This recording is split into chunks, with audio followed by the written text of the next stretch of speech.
Nakapulong ni Chinese Foreign Minister Wang Yi ang kanyang counterpart sa Pilipinas na si Secretary Maria Teresa Lazaro. Ayon sa DFA, ginit ni Lazaro sa naturang pulong ang mariing protesta ng Pilipinas sa konfrontasyon sa Ayungin Shoal nitong Lunes.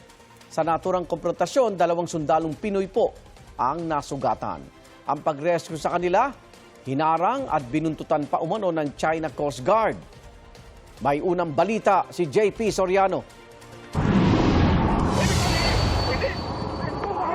Matapos ang pangahampas ng China Coast Guard sa mga tauhan ng Philippine Navy sa Ayungin Shoal, nagsagawa ang Philippine Coast Guard ng medical evacuation para sa 2 sugatang sundalo na kasama sa mga nakaistasyon sa BRP Sierra Madre. Pero nang makarating ang barko ng PCG sa Ayungin Shoal, ni-radio challenge sila ng barko ng China Coast Guard. China has indisputable sovereignty over Nansha Qundao and its adjacent waters, including Renaijiao. Parang ang ambulansya, kailangan pa daw magpaalam sa kanila. We never ask permission from the Chinese government. Kasunod nito, dumating ang 4 na barko ng CCG. Isa sa mga barko ang nag-deploy ng inflatable boat na humarang sa rubber boat ng PCG na sakay ang doktor at nurse na susundo sa mga sugatang sundalo. Pero di napatinag ang PCG at narating nila ang mga sugatang sundalo 11:30 ng umaga. Yari kahit nakabuntot ang CCG 5308 sa buong operasyon. Na-evacuate ang mga sundalo at na-turn over sa AFP alas 8 ng umaga. Accordingly, the 2 of this AFP personnel experienced head trauma.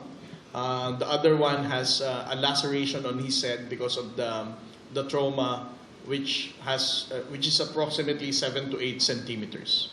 Muling giit ng PCG, hindi Pilipinas ang pasimuno ng gulo. Taliwa sa sinabi ng Chinese Embassy. Ayon sa PCG, nag-ugat yan sa paglapit ng CCG sa BRP Sierra Madre na outpost ng Pilipinas sa Ayungin Shoal. I'm not really sure whether the Chinese ambassador is well aware of what's happening in the West Philippine Sea or he's just stuck with the idea that they own the entire South China Sea. Pero ayon naman kay Chinese Ambassador, kaya lumapit ang China Coast Guard ay dahil sa ginagawa umanong construction work ng mga sundalong Pilipino sa BRP Sierra Madre. Our people found your soldiers, they're building some kind of a barrier nets, and they're doing some kind of a construction work in the ship. So we sent 2 boats to check what happened.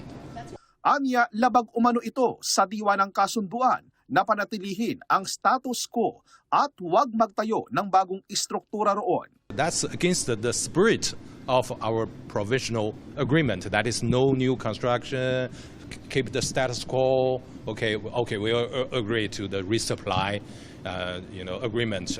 But we found they're doing something new. Then they send boats and people to challenge us, ask us leave, to provoke or something. Then something happened.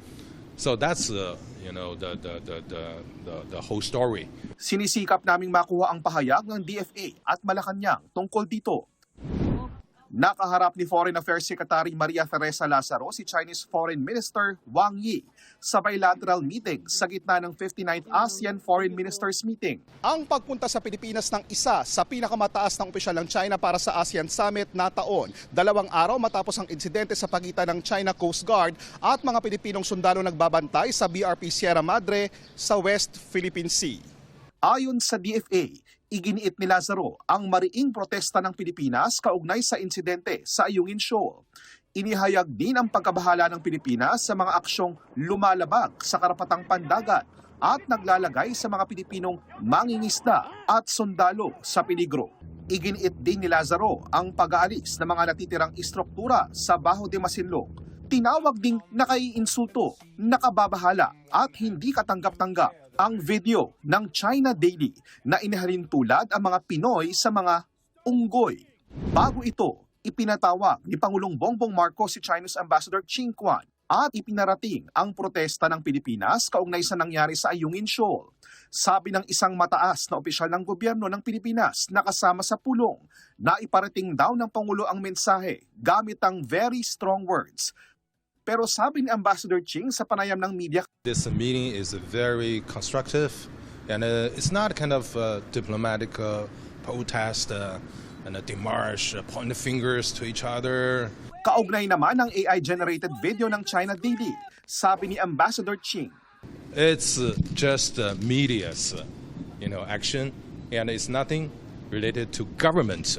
And there's so many medias in China. We don't have any comment on that. Ito ang unang balita, JP Soriano, GMA News.